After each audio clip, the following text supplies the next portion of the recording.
Bonjour à toutes et à tous. Nous allons aborder cette paracha de Harimot Kedoshim, ces deux parachutes extraordinaires, mais je vais plutôt me concentrer sur la paracha de Kedoshim, qui est une mitzvah très spécifique quand la Torah vient et elle nous dit, en s'adressant à tout le monde, l'école Adat Béni Israël, à toute l'assemblée d'Israël, Kedoshim Tiyu, soyez saints. Demande les commentaires. Comment est-ce qu'on peut ordonner une chose pareille? Comment est-ce qu'on peut s'adresser à tous? Si on parle des tzadikim, si on parle des Tanaïm, des Amoraïm, on parle des grands de toutes les générations, on peut leur dire Kedoshim Tiyu, soyez saints. Mais quand on s'adresse à toute l'assemblée d'Israël, comment est-ce qu'on peut? Et on peut leur demander, et en tant que mitzvah, Kedoshim Tiyu, soyez saints. Alors pour essayer de comprendre ça, il faut comprendre les différentes facettes de ce commandement. Vous savez, il y a une logique de Kedusha, entre guillemets, positive, et une logique de Kedusha négative. La Kedusha positive, c'est le fait de se sanctifier par l'action que l'on va accomplir, notamment par les mitzvot, puisque c'est marqué Veit kadashtem veitem kedoshim, vous vous sanctifierez, vous serez saints. Comme quand on fait une mitzvah, on fait la bracha Asher kideshanu bemitzvota vetzivanu, qui nous a sanctifiés, qui nous a ordonné, d'accord, d'accomplir la mitzvah. Donc on voit une kedusha positive dans l'accomplissement des mitzvot, une kedusha positive dans le fait de s'approprier, de s'investir dans des choses qui sont saintes. D'un autre côté, c'est marqué aussi là-bas, quand c'est marqué Kedushim Tiyu, soyez saints, Rashi dit sur place, Prushim Tiyu Minarayot, soyez séparés de la débauche, de tous les sujets de débauche. Maintenant, pourquoi Rashi l'a particulièrement centré sur la débauche, alors qu'on voit que le Ramban, sur place, lui, il dit Prushim Tiyu Minamutar, soyez séparés de ce qui est permis. Alors, évidemment, vous allez poser la question, alors si on doit se séparer de ce qui est interdit, on doit se séparer de ce qui est permis, qu'est-ce qui va rester? En vérité, c'est une posture, c'est une attitude que l'on doit avoir par rapport aux choses. Évidemment que ce qui est interdit, on va s'en séparer, mais ce qui est permis, il y a une manière de faire les choses, il y a une certaine finesse, ou alors il y a une certaine utilisation qu'on va avoir des choses permises. Ça veut dire qu'on doit, par exemple, se nourrir, mais on ne doit pas se jeter comme des animaux sur la nourriture. Ouais. On doit avoir des rapports intimes avec nos épouses, mais on ne doit pas le faire comme un animal. Ça s'appelle Proshim Tiyu Minamutar. Soyez séparés de ce qui est permis, c'est-à-dire d'avoir une conduite de dignité, de sainteté, d'élévation, même à travers la matière. Maintenant, pourquoi cette notion de Proshim, de séparation? Et le Rashi sur place, il dit que là où tu trouves un guéder, à la herva, c'est-à-dire tu trouves une barrière devant la débauche, automatiquement tu trouves la sainteté. Pourquoi? Parce qu'en fin de compte, la sainteté, c'est justement le produit de cette distance que tu as pris avec la débauche. On a dit pourquoi la débauche? Il dit le Maharal de Prague qu'en vérité, la chose la plus matérielle qui existe, c'est le regard que l'homme a sur la femme. C'est-à-dire que quand un homme est attiré par de l'argent, il a un certain lien. Quand quelqu'un est attiré par le manger, il a un certain lien, mais quand quelqu'un est attiré, excité par la nudité, par la débauche, alors ça c'est le niveau de matérialité le plus fort. Et ce qui est intéressant, c'est qu'ici on explique que, en fin de compte, c'est pas la matérialité en elle-même qui est dangereuse, c'est le rapport de dépendance que j'ai par rapport à la matérialité. Ça veut dire qu'en vérité, c'est plus dans la tête que dans le réel, c'est plus dans la tête que dans le concret. D'accord? Quelqu'un qui va avoir la tahava ou l'envie de l'argent, qui n'endort pas la nuit, même s'il est milliardaire, eh ben, ce qu'on lui reproche, c'est cette dépendance. C'est pour ça qu'on dit Ezeu Achir, qui est l'homme riche, à Sameach Bechelko, celui qui est content de sa part. Ça veut dire Sameach, Simcha, la joie, c'est toujours synonyme de Shlemut, d'entier, comme explique le Rav Dessler. Donc quand je me sens entier avec ce que j'ai, d'accord, alors à ce moment-là, je suis Sameach, je suis en joie. Mais ici, qu'est-ce qui est marqué? Que c'est une logique, en fin de compte, qui se passe dans la tête. Parce que celui qui a 3 milliards, mais il lui manque 200 millions pour terminer un chiffre, alors celui-là, il est pauvre, parce qu'il est dans le manque. Mais celui qui a de quoi manger, qui a un toit pour dormir et qui est content, il est riche, parce qu'il n'est pas dans le manque. Et cette logique-là, oui, c'est cette logique de distance par rapport aux choses, d'indépendance par rapport à la chose. Donc quand c'est marqué Prushim Tiyu Minarayot, puisque le rapport à la débauche, la dépendance par rapport à la nudité, eh ben, c'est la chose la plus matérielle qui existe, comme ça il explique le Maharal de Prague. Et qu'est-ce qui est marqué? dans le Nefesh HaChaim, Raphaim de Vologine, que Kadosh, c'est quoi saint? C'est Mouvdal Minachomer, séparé de la matière. C'est-à-dire qu'en vérité, la sainteté, c'est le résultat de la distanciation que j'ai pris avec la matière. Quand je me sépare de la matière, l'acte en lui-même de la séparation de la matière, il donne un niveau de sainteté. Ça veut dire quoi? Ça veut dire qu'on se réserve de quelque chose, on se sépare de quelque chose. Un petit peu comme aussi la notion du Ekdesh. D'accord? Quand je prends un objet, ou je prends un terrain, et je l'offre au Beth Amikdash, donc je l'offre au temple, donc automatiquement il devient Kadosh, il devient saint. Qu'est-ce que j'ai fait? J'ai été Makdish Oto. J'ai été Mekadesh Oto, je l'ai sanctifié. Il dit maintenant, le fait de le sanctifier, ça veut dire qu'il a été réservé pour le temple, d'accord? Et d'ailleurs, il y a même un digne de Merila, c'est-à-dire un digne de profanation, que si je vais avoir une utilisation profane de quelque chose de saint, c'est un interdit de la Torah. Pourquoi? Parce qu'il a été réservé. Exactement pareil. Quand on se marie avec une femme, on est Mekadesh la femme, on la réserve. C'est-à-dire que maintenant, elle est permise au mari et elle est interdite à tous les autres. D'accord? Comme elle aussi, elle va être permise à son mari, interdite, comme lui aussi, il va être réservé pour cette femme-là. Donc on a été Mekadesh, c'est-à-dire on a séparé la chose, on l'a mis dans une dimension. Évidemment, le plus grand représentant de la Kedusha, de la sainteté, c'est Akadosh Baruch Hu, qui est Kadosh, et comme on dit dans la Chazara de la Mida, Kadosh, Kadosh, Kadosh. Et qu'est-ce que c'est là-bas? Pourquoi 3 fois Kadosh? Ça y est, on l'a compris, Hachem il est saint, mais on l'a compris. Parce que dans la définition du Nefesh HaChaim, si Kadosh, ça veut dire Mouvdal Mina Chomer, séparé de la matière, alors le plus séparé de la matière qui peut exister, c'est Akadosh Baruch Hu. D'accord? Alors le Nefesh HaChaim, il explique, il dit Kadosh, il est saint, à la puissance, comme en mathématiques, saint, le tout à la puissance saint. Ça veut dire Dieu, il est séparé de la matière, à la puissance séparée de la matière, à la puissance séparée de la matière. Donc il est complètement, tellement dénué de matérialité. Évidemment, il n'a pas de corps, donc il n'a pas de limite, il n'a pas d'image. Mais plus encore, pour Akadosh Baruch Hu, c'est, pour notre perception, ça reste un concept, donc il est dématérialisé. Et pire encore, Hachem lui-même, il n'est même pas immatériel, il est même antimatière. Parce qu'on sait que la matière ne peut pas exister en présence d'Akadosh Baruch Hu, et c'est pour ça qu'il a fallu cette séparation, qui s'appelle la nature, comme un espèce d'écran de protection, pour que la réalité puisse exister, pour que la matière puisse exister. Akadosh Baruch Hu, il a dû sortir de la matière. C'est-à-dire que nous avons la projection de sa volonté dans la matière, ça s'appelle l'Ashgacha, ça s'appelle l'intervention divine, ça s'appelle le nom divin, mais Hachem lui-même, il n'a rien à voir avec cette matière. Pourquoi? Parce qu'encore une fois, il est antimatière. C'est-à-dire que si Hachem lui-même intervient dans la matière disparaît parce que la matière est incompatible avec Hachem, puisqu'Hachem n'est pas matériel. C'est ce qui est marqué dans le Pasuk. Lo yareni Adam vachai. Un homme ne me verra pas et restera vivant. C'est pour ça que Moshe Rabbeinu, quand il a vu le buisson ardent, il s'est jeté par terre parce qu'il était sûr qu'il allait mourir. Bon, ça c'est une explication un petit peu plus longue, mais on peut la faire en 3 minutes, puisque vous êtes des gens intelligents. C'est que la matière, elle est faite d'énergie. L'énergie stable, ça s'appelle la matière. Quand vous déstabilisez la matière, ça s'appelle le feu. Parce qu'en physique, c'est quoi le feu? Le feu, c'est que quand on déstabilise la structure énergétique de la matière, l'énergie contenue, elle se diffuse sous forme de chaleur et de lumière. Donc normalement, où vous avez une matière organisée, qui s'appelle un buisson, ou vous avez du feu, et le buisson disparaît. Donc c'est ou le buisson ou le feu. Mais là, Moshe Rabbeinu, il a vu un buisson ardent qui brûlait, mais ne se consumait pas. Donc il a compris que là, il y avait une source d'énergie qui n'était pas la naturelle, entre guillemets, celle de base, mais qui était une intervention divine en direct. Donc si Akadosh Baruch Hu il s'inscrit dans la réalité, il rentre dans la réalité, alors automatiquement la réalité disparaît. C'est pour ça qu'il était sûr qu'il allait mourir et qu'il s'est jeté par terre.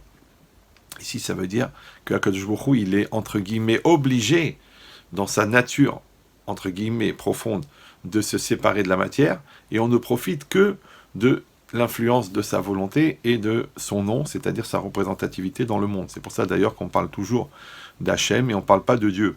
On parle toujours Hachem. Hachem Melech, Hachem Malach, Hachem Imlor, Lema'an Hachem, Baruch Hachem, Kiddush Hachem, Chilul Hachem, Chas de Hachem. Pourquoi on parle toujours d'Hachem et pas de Dieu? Parce que le nom de Dieu, c'est sa représentativité. C'est-à-dire, c'est l'expression de sa volonté. Mais Itsumo Shel Hachem, l'essence de Dieu, elle est complètement séparée de la matière. Le Zohar, il dit que c'est même interdit d'y penser.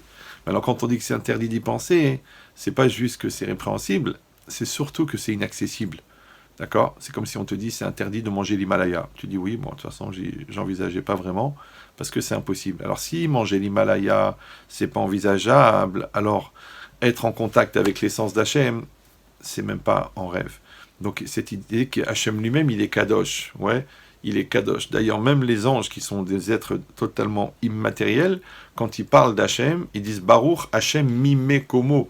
Hachem, il est béni de son lieu, de là où il est. Ça veut dire que pour eux qui sont immatériels, Dieu, il est loin. D'accord? Puisqu'il est ailleurs, il est loin de eux. Alors, à plus forte raison, nous, qui sommes à 90% matériels, ouais, que Hachem, il va être encore plus séparé de nous. Donc, il est Kadosh, à la puissance Kadosh, encore plus pour l'homme. Donc, cette dimension-là, où la sainteté, elle exprime le fait d'avoir pris une distance avec la matérialité. Alors, à notre petit niveau, quand la Torah, elle vient, elle nous dit que tu dois être Kadosh, ça veut dire que tu dois avoir cette distanciation avec la matérialité, ça veut dire qu'en fait, tu dois avoir un degré d'indépendance à la matérialité. C'est pour ça que quand quelqu'un il va faire une mitzvah, et une mitzvah c'est quoi en fin de compte? Ouais, c'est un acte ordinaire de la vie courante, mais qui a été élevé et optimisé à un niveau spirituel. C'est-à-dire tu peux manger, mais tu peux manger les shem mitzvah pour avoir des forces pour étudier la Torah. Tu peux marcher, ouais, simplement, mais tu peux marcher pour aller faire une mitzvah, pour aller à la synagogue, pour faire le schéma, pour étudier la Torah. Tu peux faire de la bonté, simplement comme un réflexe civique, mais ou alors tu veux accomplir la mitzvah de Ve'ahavta l'ereacha kamocha.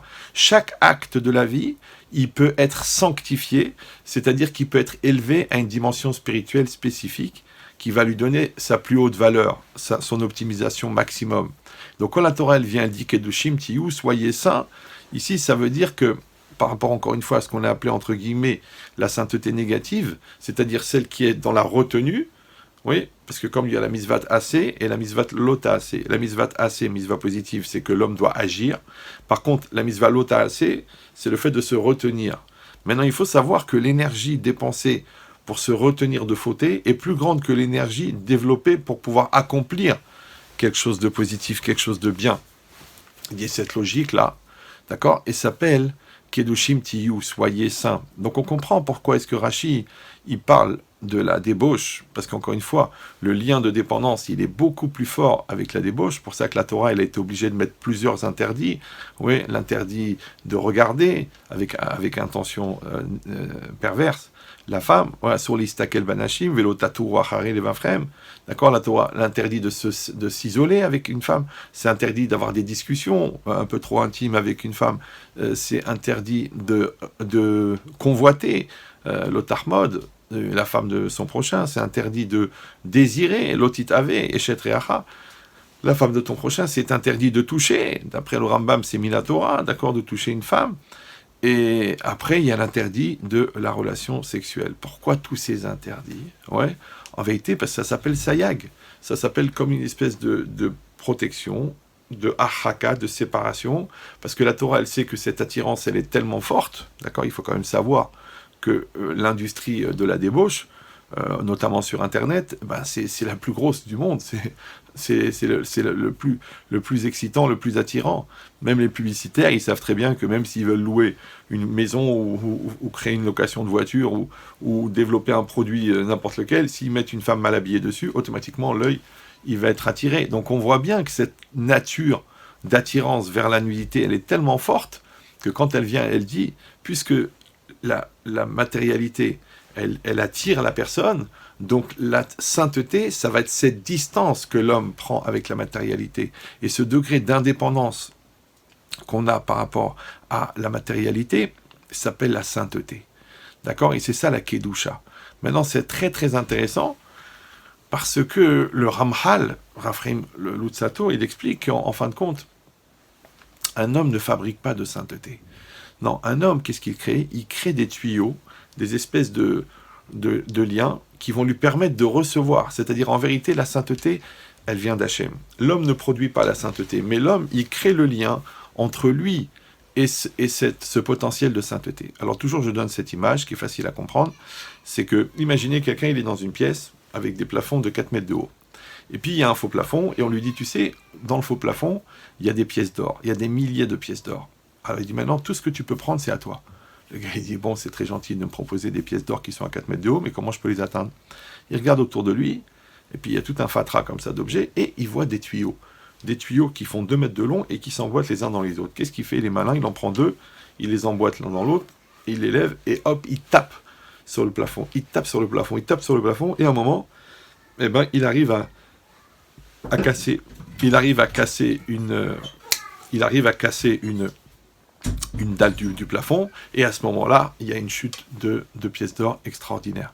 Et ben, c'est exactement comme ça qu'il explique le Ramchal, qu'en vérité, la mitzvah, elle sert comme de tsinor, comme une espèce de tuyau, entre le potentiel de sainteté qui existe et l'homme. Et l'homme, lui, il doit simplement fabriquer le tuyau. C'est-à-dire qu'au moment où je mets les téphilines, en vérité, je crée un tuyau entre moi et la sainteté. Quand je fais Shabbat, je crée un tuyau entre moi et la sainteté. Donc moi, je fabrique le tuyau, et Akadosh Baruch Hu, il envoie la sainteté. C'est pour ça que d'ailleurs c'est marqué dans le Pasuk, Ve'it kadashtem, ve'item kedoshim. Vous vous sanctifierez et vous serez saints. Il dit, pourquoi ce langage-là? Vous vous sanctifierez et vous serez saints. C'est un peu bizarre. C'est comme si on disait, vous rentrerez dans la piscine et vous serez mouillés. Vous peindrez la palissade et elle sera peinte. Ça n'a aucun intérêt. Non, en vérité, la logique, c'est que, en fait, il faut séparer la proposition en deux. La partie de l'homme, c'est Ve'it kadashtem, vous vous sanctifierez. Ve'item kedoshim, ça c'est l'action d'Hachem. Hachem, il va nous sanctifier. Maintenant, nous, on a à faire cet effort-là. On a à faire cet ishtadlout de nous sanctifier. D'accord? Nous, on va séparer. D'accord? Nous, on va faire attention à nos yeux. On va retenir notre bouche de dire de la shonara. Et Hachem, il va envoyer la sainteté dans la bouche. Nous, on va sanctifier nos yeux. Et Hachem, il va envoyer la sainteté dans nos yeux. Nous, on va faire attention de ne pas avoir des mauvaises pensées. Hachem, il va envoyer la sainteté dans notre tête. Nous, on va préserver notre maison des choses négatives et néfastes. Et automatiquement, il va envoyer la sainteté dans la maison. Ça veut dire que le travail ici, il est véritablement un travail de retenue. Vous savez, j'avais un copain à l'Yeshiva, quand on était Bachour, il était un peu spécial. Bon, il étudiait beaucoup, bien sûr, mais ce qu'il faisait, quand il sortait dans la rue, eh ben, il enlevait ses lunettes. Il enlevait ses lunettes, déjà qu'il ne voyait pas très bien, donc pour lui, tout devenait flou, et puis des fois, il prenait un poteau, ouais. Mais les gens se moquaient de lui, ils disaient, ah, qu'est-ce qu'il y a, quoi, qu'est-ce qu'il veut, celui-là, il a enlevé ses lunettes dans la rue. Bon, eh ben, oui, aujourd'hui, il est Rosh Kolel, il a écrit des Sfarim et tout, il a écrit des livres dans la Torah, extraordinaire. Pourquoi? Parce qu'à un moment ou un autre, il a compris qu'il faut faire la mitzvah, il faut étudier la Torah, mais à part ça, il faut aussi se sanctifier, c'est-à-dire de mettre une dimension spirituelle supplémentaire qui n'engage que la personne. Et chacun de connaître exactement quels sont ses manques, quel est son niveau, quel est son problème. Donc si quelqu'un il sait qu'il a un gros yetzara avec la bouche, il doit sanctifier sa bouche, celui-là, il doit se retenir de parler. D'ailleurs, ça lui coûte de ne pas dire un lashon hara, surtout qu'on lui envoie exactement la personne qui a envie de l'écouter. Ouais. Et puis, ça lui coûter de ne pas regarder quelque chose qu'il ne doit pas regarder. Et puis, ça va lui coûter de ne pas avoir une mauvaise pensée. Et puis, ça va lui coûter de ne pas se jeter sur la nourriture alors qu'il a très faim. Donc, en vérité, tous ces efforts-là de pre-shoot, d'accord, de séparation avec la matérialité, donc cette dépendance, cette indépendance à la matérialité, elle va faire de lui un homme saint. De la même manière, dans la mitzvah positive, c'est-à-dire d'accomplir de la sainteté, de fabriquer de la sainteté, d'accord, je vais mettre les téphilines, je vais m'asseoir dans la soukha, je vais étudier la Torah, et ben à chaque fois, qu'est-ce que je fais? Je fais de la sainteté positive. Maintenant, ce lien entre la sainteté positive et la retenue dans la sainteté négative, elle va produire chez moi une distance extraordinaire avec la matière. Alors, il faut savoir une chose, c'est que le monde futur, la Gemara dans Brachot, elle dit « Olam haba eno domeh l'olam hazeh » le monde futur ne ressemble pas à ce monde-ci. « En bo lo achila, lo shtia, lo peria verivia, lo sina, lo tacharut » En vérité, dans l'olam haba, il n'y a pas de nourriture, il n'y a pas de boisson, il n'y a pas de relations charnelles, il n'y a pas de concurrence, il n'y a pas de jalousie, il n'y a pas de... En fait, si on réfléchit bien, il n'y a aucun signe de matérialité. Parce que tout ça, ce sont des rapports qu'on entretient avec la matérialité. Donc, ça veut dire qu'en fait, la seule manière d'être adapté au Olam Haba, au monde futur, eh ben, c'est d'être séparé totalement de la matérialité. Donc quand un homme, toute sa vie, il va faire cet effort-là de se sanctifier, encore une fois de manière positive, en accomplissant les mitzvot, Asher kideshanu bemitzvotav etzivanu, ouais, qui nous a sanctifiés par ces mitzvot, et en même temps, en se préservant d'avoir cette dépendance avec la matérialité, alors automatiquement, déjà dans ce monde-ci, il n'est plus lié à la matérialité. Et ça, il y a deux applications. Première application, c'est qu'on dit que, en fin de compte, qu'est-ce que c'est le Gehinam? C'est quoi l'enfer? Les gens, ils croient à l'enfer, les flammes, on va t'arracher les ongles, on va te baigner dans un bain de sang, ou on va t'imposer le visage de ta belle-mère. Donc peut-être c'est beaucoup. Mais en vérité, non. C'est quoi le Gehinam? Le Gehinam, il s'appelle Olam Achisaron, le monde du manque. Donc en vérité, l'enfer, c'est l'endroit de la frustration. La frustration, c'est quoi? Eh ben, c'est l'expression de la dépendance. Donc quelqu'un qui était vraiment dépendant dans ce monde-ci, puisque après la mort, il n'y a plus de matérialité, donc il devient fou, s'appelle un consommateur. Ouais. Par contre, celui qui est déjà dans ce monde-ci, il avait un rapport d'indépendance à la matérialité. Donc pour lui, quand il arrive dans l'autre monde, eh ben, il se trouve dans son élément, parce qu'il n'y a pas de matérialité, aucune, même pas un signe, même pas un souvenir. Il reste que la spiritualité. Donc ça s'appelle qu'il sera à l'aise dans l'Olam Haba. Et cette logique-là, elle veut dire que chacun d'entre nous, il a la possibilité d'acquérir cela. C'est pour ça que le Zohar, il rapporte que quand les élèves de Rabbi Shimon Bar Yochai, ils arrivaient à cette paracha, ils étaient heureux. Alors ils disent les commentaires pourquoi? Parce qu'ils ont compris qu'on aurait pensé que cette mitzvah-là, elle n'est accessible qu'à un très haut niveau, qu'elle s'adresse seulement à des très grands. Ils ont compris qu'en vérité, elle s'adressait à tous. Parce que d'abord, elle colle à Adat Ben Israël, parle à toute l'assemblée d'Israël.